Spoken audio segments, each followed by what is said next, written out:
Hi friends, welcome back to the StoneburnerBooks YouTube channel. Today I'm going to do a Q&A. Yesterday over on my Instagram stories I asked if anybody had questions for me about bookbinding, and I got a lot of questions that were excellent questions, but maybe just a little bit too long of an answer to answer on Instagram stories, so I thought I would do it in a video. One of the very first questions I got was, what made me decide I want to make books? And I come to this through libraries. I was a librarian for several years before I started my own company, and I worked in library book preservation. So one of the things I got out is this cool poster.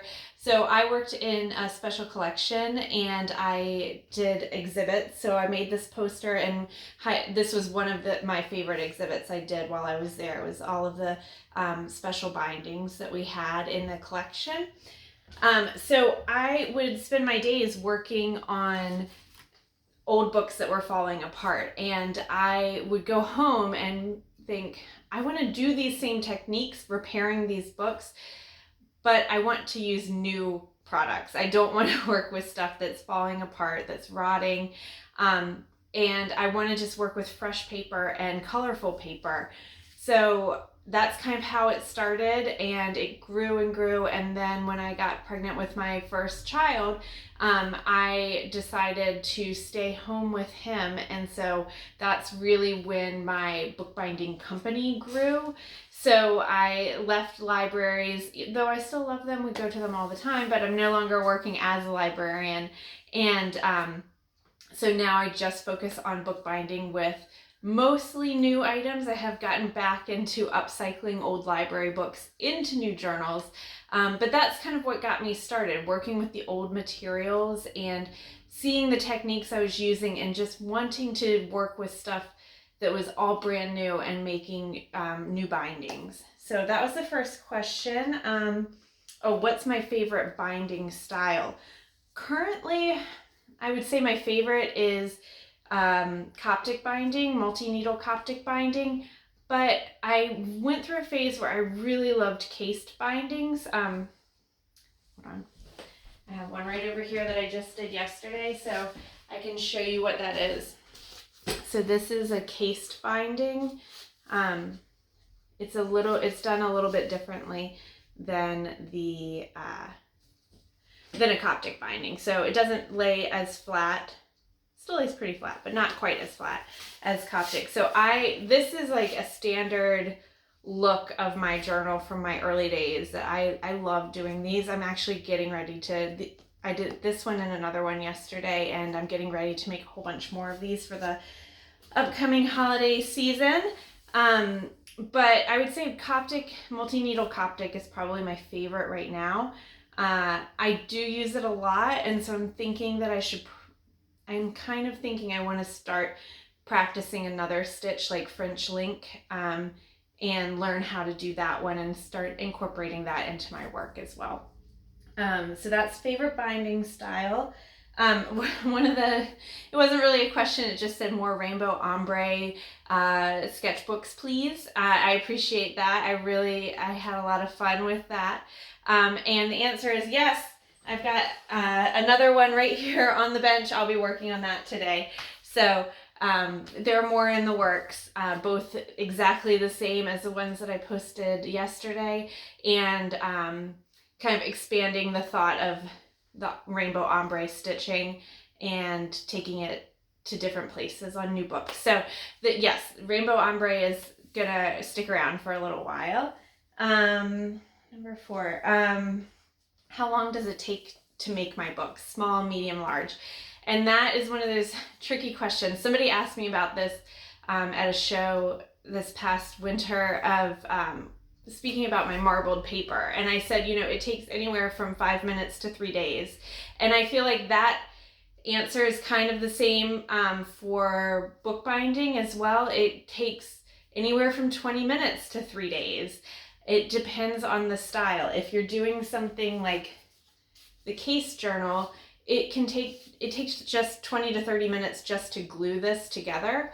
And so that's not even factoring in that, you know, you have to cut the cloth, you have to cut the paper, you have to figure out your dimensions and all of that. So there are parts of it that are short, and then there are parts of it that are much longer. One book that I'll show you, let's see. So this is one that I'm working on right now, and it's a floppy disk notebook, and this is just a single needle Coptic. But this one takes about 20 to 30 minutes just to sew. But because I don't really have to do much to the covers because they're just floppy disks, I just have to drill the holes in them, you know, and I do those in batches. You know, this doesn't take a whole lot more time. I would say maybe 35 to 40 minutes because I cut and fold each page by hand, but I do it in batches. So I'll put on a show and I'll do, you know, I'll make enough pages for 6 or 8 journals at a time. And that'll take me maybe an hour, maybe an hour and a half to do that many. It just kind of depends on how many interruptions I get. And, you know, if I get tired of doing the same thing over and over again. But I do like to try to batch stuff. So one of my to-dos this weekend is to make some more pages for those floppy disk books so that I can, you know, have them at the ready, and whenever I need to sew up a new one, it's only 20 minutes of work to sew the new one. And then one of the other questions I got was, what was your favorite project you've ever worked on? And I don't have an answer right off the top of my head. I'm going to show an example of this one. I love this one. This is one of the first rainbow stitching books that I did. And this is single needle Coptic. And the reason I picked this one as my answer to favorite is because it showed me a burst of creativity and working outside of the parameters of making a book just to be used. So this one was making a book because of art. And I know that sounds like kind of high-minded, but it really is. I had a concept of how I wanted the stitching to go, and I just went with it. You know, this is not necessarily a practical book. I did make several others of this same style and stitching design, different covers, and I did sell some of them. So if you bought one, I'd love to hear if you've actually used it or if you use it as just something pretty to look at, because that's what this is my last one of these. I probably won't sell it. I've had it for a couple years now, and I just have it as something pretty to look at, and it makes me happy. So I would say this is a favorite project because it was my first step towards making books that are functional. It is functional. I mean, it has pages, it has tons and tons of pages, it lays flat, it would be easy to write in, but it's not necessarily like, oh, I need a notebook to take notes or to keep in my purse to carry with me so I can do this, that, or the other, write it down while I'm out. It's just for aesthetics and for creativity and making me happy. So I think this might be one of those favorite projects. I will say that the Rainbow Ombre watercolor book that I just posted, that one was another one that I just made it to make myself happy, and it made me so happy when I made it. And it kind of is taking this concept a little bit, another step further. So those are my favorite kinds of projects where I'm really just kind of exploring bookbinding and creativity and how it all works together. But what I was going to say about this, going back to how long does it take to make, a book like this takes a really long time because you have to fold all the pages. Every page was cut by hand.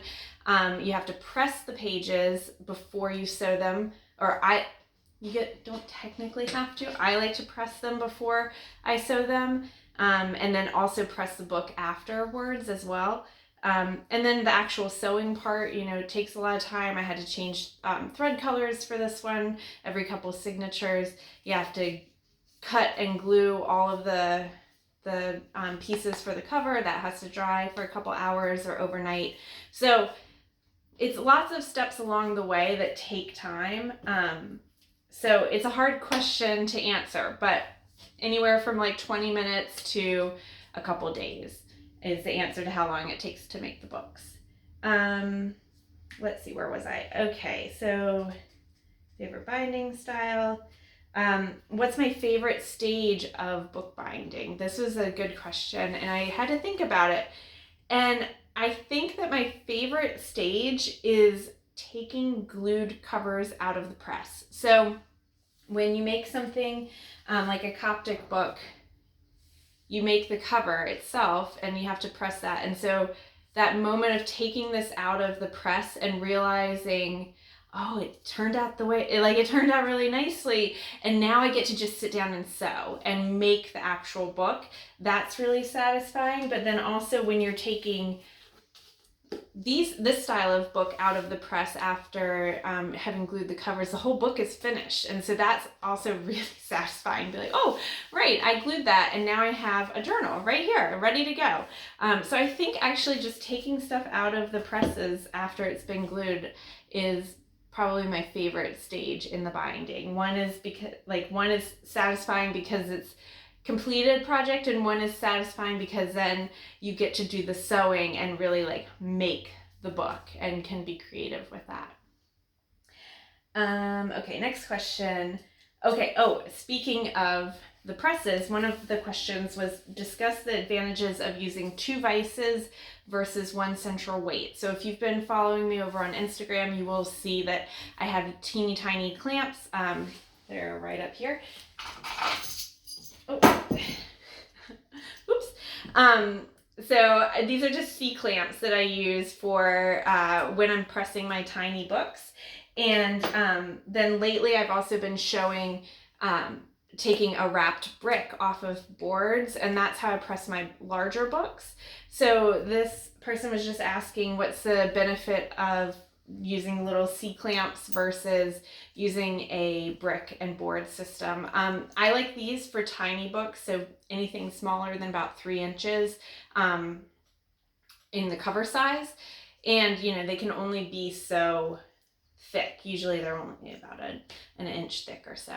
I like these a lot because you can give very direct pressure, and you can adjust how much pressure you're giving to the book. Because sometimes especially with tiny books, you want basically just to make sure that it holds together, but you're not trying to smash everything down because you've already pressed the pages beforehand. So you're just trying to get it held closed so that the stitching and everything can kind of relax into its finished form. And then with the larger books, I will use bricks, and I have boards of MDF, and I just use these and put the board like this, the brick on top. These I probably should retape. I've been using these for 10 years, 12 years now, so they need to be retaped. But just regular bricks, bought them at the hardware store, had the boards cut down to size for what I was working on, and it's great.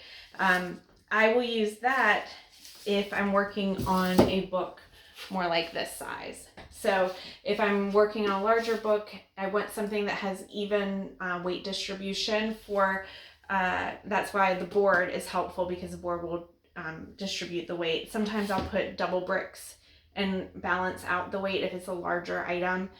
Yeah, so that's just kind of based on size, which one works better. A book like this would be too small to put under a brick and board, and too big for a C-clamp. So what I would do with this one is I would take paper strips and I would hold it in place and wrap it, and just leave the paper strips wrapped on it just to keep it closed. But at this point it's been several years, so you can see it doesn't flip open or anything like that now. The binding is completely relaxed. And then how do you get both the left and right sides even when pressing your books? I have one set up here. Hold on. Okay, so this is an example of how I use those C-clamps there. And let's see if you can see this. So you'll see these have, let's see, there you go. Get into focus. That has some folded edges there. And then some other sorry, on the focus, other folded edges here. So what I'm doing is I'm really, I can undo this and show you. So I'll have it like this, and then I wedge it on here, and I'm really just watching as I'm twisting it down to make sure that I've got it in the middle, that it's getting pressed. This one is actually, the pages are big enough. I could use 4, like 1 at each corner.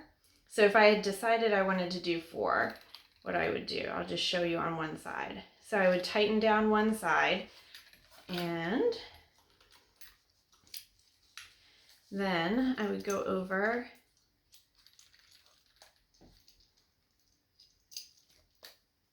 oh my goodness, maybe I need to use this one. Okay, then I would tighten down on the other corner. And again, the nice thing about these C-clamps is that it goes gently, so you can kind of tighten it and make sure that you're getting a nice straight line in your pages over here.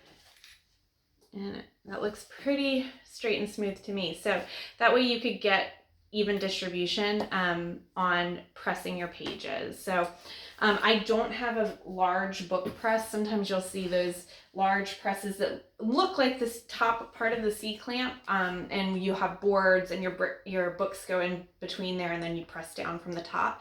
I don't have one of those. The bricks and boards I've been using, like I said, for 10 to 12 years, and they work really well for me. Actually, even when I worked in library preservation, that's what I used there as well. So let's see. I think that was my last, oh no, there was one last question. Oh, favorite project. I already covered that. So those are some great questions. Thank you so much for submitting them. I hope that answered your questions. If not, I'm sure I will do it again, or drop comments down below in this video, either for questions you have based on this, if you need me to explain something else, or if you have questions for the next video. So thanks so much. Please subscribe. I'll see you on the next video. Bye.